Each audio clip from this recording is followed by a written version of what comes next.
નાનો એવો કર્ણ. એક વાત તો એવી પણ આવે છે કે કર્ણને સીધો જ નથી વહાવી દીધો, થોડા વાહા રાખ્યો છે પોતાની પાસે. હા, એ કુંતા છે. અનેક રીતની કથાઓ છે. ચાલો ને, હવે એમાં બહુ અત્યાર નથી. પણ સાહેબ, આ છોકરો કોકને જડે અને પછી ભવિષ્યમાં અમારે એને ગોતવો હોય તો ખબર કેમ પડે? આ કુંતીએ કાન વીંધીને નાના નાના કુંડળ પહેરાવી દીધેલા કે જેદી મળે ત્યારે છોકરાની આ નિશાની. આમ પણ હોઈ શકે, મે બી.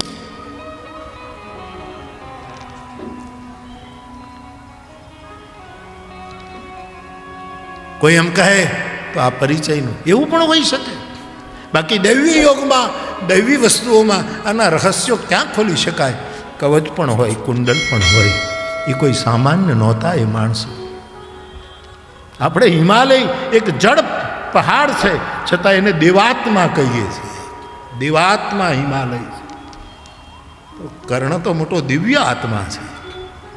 એના માટે કોમેન્ટ કરી મારે કહેવું છે, રથનું પૈડું કાઢવા કોઈ બીજો ન આવે.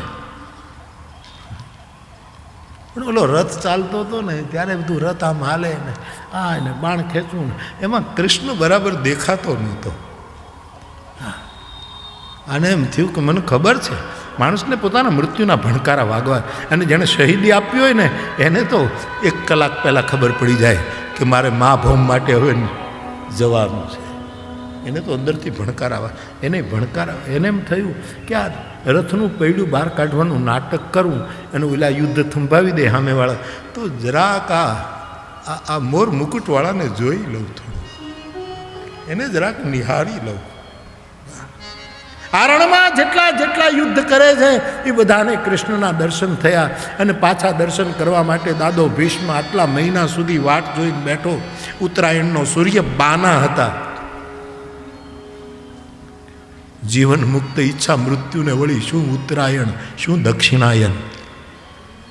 પણ જીવનના બધા જ સવાલોના જેણે ઉત્તરો આપ્યા હતા એ કૃષ્ણને એને જોવો તો મરતી વખતે, અને કર્ણને પણ એમ થયું કે આમ પૈડું કાઢું ને આમ તો એ બાને એને જોવું.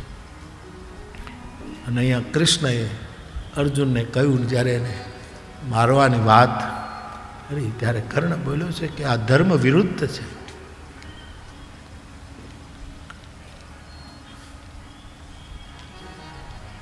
મેં ગીતા જયંતિના દિવસે પણ આપણે યોગેશ બાપા બેઠા હતા ને વાત કરી, એમને બહુ સરસ વાત કે ભગવાન કૃષ્ણ મહાભારતમાં કોઈ ઉપર ગુસ્સે નથી થયા.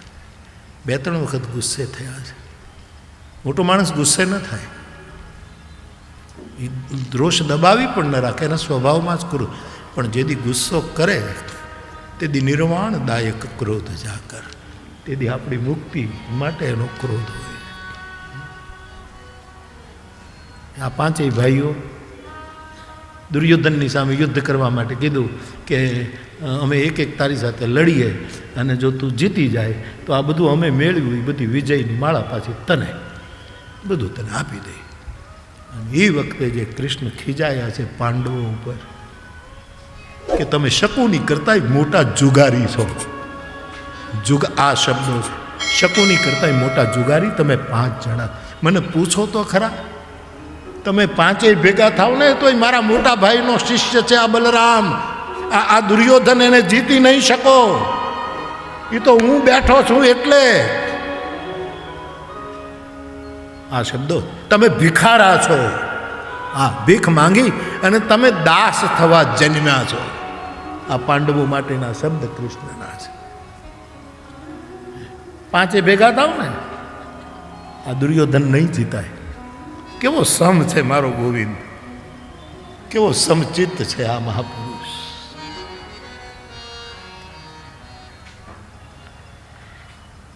પણ ધર્મની જ્યારે વાત ઉચ્ચારી કર્ણએ ત્યારે 2 જ દાખલા દીધા. બહુ સરસ લાગે છે તારા મુખે ધર્મની વાતો, પણ એક જવાબ આપ, માફ કરી દઉં તને, કોઈ ચિંતા નહીં બાપ. તું કોણ છો એ મને ખબર છે ને તને ખબર છે કે હું તને ઓળખું છું. આપણે વાતચીત થઈ ગયેલી છે. હું સંધિ કરીને પાછો ફેર્યો અને સીમાડા સુધી દુર્યોધને વિદાય આપવા તને મોકલ્યો ત્યારે આપણે વાત થઈ છે. ધર્મની વાત કરે છે ત્યારે દ્રૌપદીને દુશાસને કેશ પકડીને સભામાં લાવીને નિર્વસ્ત્ર કરવાની ચેષ્ટા કરી ત્યારે તું જે શબ્દો બોલ્યો છો એ તને યાદ નથી? વચન વિવેકી પાનબાઈ જે નરને નારી. તું ધર્મની વાતો કરે અને અને ચક્રવ્યૂહમાં એક બાળકને, એક યુવાનને મારવા માટે તમે આટલા ભેગા થઈને દગો કરીને માર્યો તમે, ત્યારે તારો ધર્મ ક્યાં હતો?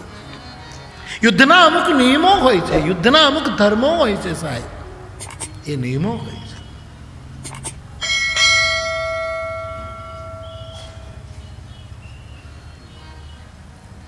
સાધુને પૂછેલા પ્રશ્નોના ઉત્તરમાં સાધુ બોલે જાય છે આગળ આગળ. ભૂમિ ન છાંડત કપિચરણ દેખત રિપુમત ભાગ.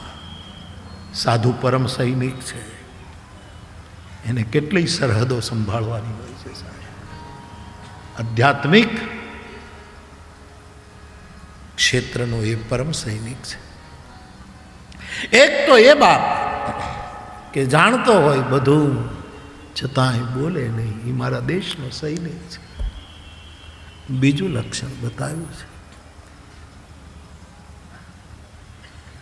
ડાયો બહુ હોય એટલે જ એ પંડિત નથી. પંડિતનું એમાં પંડિત શબ્દનું કોઈ અપમાન નથી કે પંડિત તથાકથિત પંડિત, જવા દો ને. આ બીજું લક્ષણ, ડાયો હોય પણ એ પંડિત નહીં. જરૂરત નથી પંડિતાઈની, જરૂર છે ડાપણની, સમજની, વિવેકની, ઈમાનદારીની. સાધુના મુખના વચનો પેલો એક યુવક સાધક પી રહ્યો છે અને સાધુએ ત્રીજો જવાબ આપ્યો. મારા દેશના સૈનિકનું લક્ષણ એ છે કે સાચો હોય પણ દંભ ન કરે. સાચો હોય પણ દંભ ન કરે. નહીતર સત્ય દેખાડવા માટે તો કંઈ ગુનો ન કહેવાય કે ભાઈ અમારું સત્ય છે એમ કહી શકાય, પણ સાચો હોય તોય દંભ ન કરે, ડોળ ન કરે, દેખાડો ન કરે, છે સાચું. સાધુ પુરુષનું પણ આ જ લક્ષણ ગણાય કે સાચો હોય એટલે એને કાંઈ ટાપટીપ કરવાની જરૂર ન પડે, એને કાંઈ ડોળ કરવાની જરૂર ન પડે, એને કોઈ દાંભિક પડદા રાખવાની જરૂર ન પડે. એ સાધુતાનું પણ લક્ષણ છે.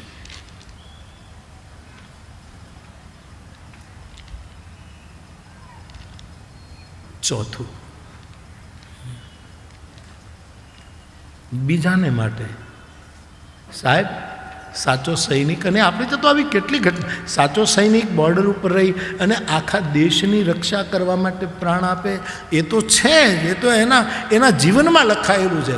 પણ સાહેબ બે સૈનિક એક સાથે જતા હોય અને એમ લાગે કે આનો પ્રાણ જશે તો એનો પ્રાણ બચાવવા માટે પહેલાં પોતે ખપી જતો હોય, એ સાચા સૈનિકનું લક્ષણ છે. એવું જ સાધુતાનું લક્ષણ છે સાહેબ, કે આને આની પહોંચશે અને નહીં જીવી શકે, લાવ આ હાનિને હું ઉપાડી લઉં, આ નુકસાનને હું મારે શિરે લઉં. જેમ સંત મૂળદાસે લીધું, જેમ મહાપુરુષોએ કેટલી કથાઓ લઈએ આપણે. આ જેણે જેણે ઝેર પીધા આખી સંત પરંપરામાં.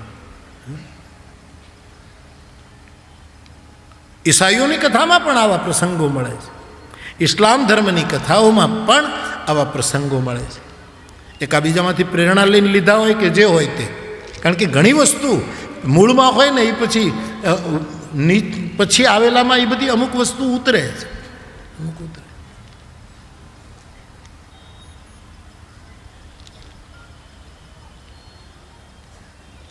ઘણા લોકો નથી કહેતા કે અમારા ગુરુજી બેઠા હતા અને આમ દૂધ આમ હતું ચૂલા ઉપર ને આમ ઉભરાતું હતું એટલે એક શિષ્ય દોડ્યો કે હું ઉભરાઈશ લઈ આવું. એટલે ગુરુએ કીધું કાંઈ વાંધો નહીં, લે હાથ કરીને ગુરુએ લઈ લીધું. આ બધું જે આગળ ઘટનાઓ થઈ હોય ને એના બધા ઉતારા છે.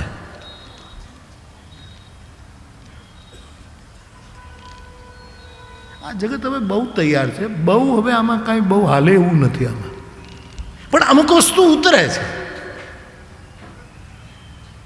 ઘણા તો આખા પ્રસંગો ચોરીને પોતાના પંથમાં નાખી દે છે. અરે પણ આના મૂળ ક્યાં છે એ તો તું જો, એ તો જો. સાધુને પૂછેલા પ્રશ્નનો જવાબ આપતા સાધુ આગળ બોલ્યા છે, એ સાધક જે સૈનિક છે એનું લક્ષણ છે, જે મેં હમણાં કહ્યું તેમ હંમેશા પાછળ રહેતો હોય છે. પાછે પવન તનય સિરુના જાની કાજ પ્રભુ નિકટ બોલા અજાન કાજ પ્રભુ નિકટ